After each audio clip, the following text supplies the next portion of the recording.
Ever get that feeling, when you're watching something official, that maybe what you're seeing isn't the full picture? Absolutely. Think about those big corporate annual general meetings, AGMs. Right, they look so formal, almost transparent on the surface. Exactly. But we've been looking into some material inspired by work like Le Dessous des Cartes, suggesting it can be much more orchestrated. Okay, so that's what we're digging into today. This idea of like a hidden reality behind the AGMs. That's the plan. We want to sort of pull back the curtain for you, look at the unseen dynamics, the strategies that are really at play in these high-stakes corporate events. All right, so this illusion of transparency, the idea is they look open, like a proper legal forum. Yes, that's the image presented, open debate, following the rules, but often it's, well, a carefully managed performance. Managed how? What are we talking about here? Well, the material points to things like key questions being scripted.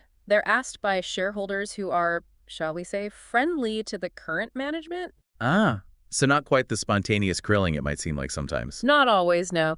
And you also get these supposedly spontaneous comments from the floor, which have actually been pre-approved. Right, okay. Controlling the narrative. It's all about managing that flow of information, making sure nothing unexpected disrupts the main message. And what if there are tricky subjects? The really sensitive stuff. Yeah, those often get pushed aside, moved to private meetings maybe, away from the cameras, away from the public record. Out of sight, out of mind. Pretty much. And it's not just controlling the questions. Board members often have shared talking points. It's almost like media training. Everyone's sticking to the same script. It sounds like a very polished operation. The source material even mentioned fake shareholders. Is that right? It did. Yes. The idea being you might have people there specifically to take up time, ask safe questions, dilute any real criticism.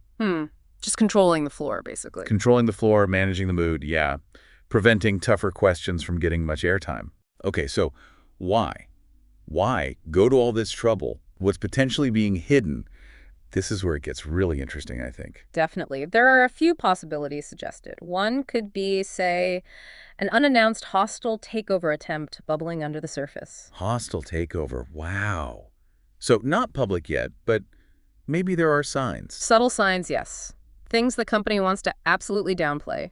Maybe unusual trading activity, quiet talks happening behind closed doors. Okay, what else? Another big one, internal divisions, disagreements simmering within the board itself. They need to project unity? Exactly. You can't have cracks showing it spooks investors, affects the stock price. Yeah. So publicly, it's all smiles and agreement, even if behind the scenes, well, it's a different story. Right.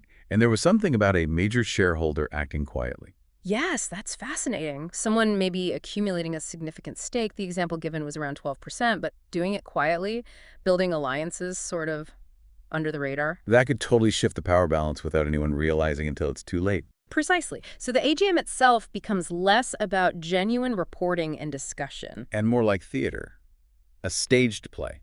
That's a good way to put it. What isn't said can be way more important than what is. Skillfully avoiding questions about selling off certain assets or just glossing over internal tensions. Okay, and this ties into something called Humint, right? Human intelligence. Yes. It's not just about passively listening to the official statements. It's about active observation. Like reading the room or reading the people. Exactly. Looking for those nonverbal cues. A silence that lasts just a bit too long after a pointed question. A quick, meaningful glance between two executives. These things can tell you a lot. So you're looking beyond the words, at the body language, the hesitations. You're analyzing the whole performance. Who seems relaxed, who seems tense, who's playing a role maybe a little too carefully. You're looking for the people operating in the shadows, the alliances forming quietly. So the real power, the real decisions might not be happening at the podium at all. Often, no. The real influence might be backstage, pulling the strings, orchestrating the whole event rather than being the one speaking. Okay, so wrapping this up. Yeah. The main takeaway here seems to be that AGMs, despite looking all official and transparent, can actually be incredibly carefully staged. Highly controlled environments, yeah. Where the really crucial information, the real power dynamics, are often deliberately kept hidden from view. Makes you think, doesn't it? It does, and maybe that's the final thought for you, our listener. If this kind of careful stage management happens in the corporate world, where else might it be happening? What other public events, things that seem totally open, might have a whole hidden layer of orchestration just beneath the surface?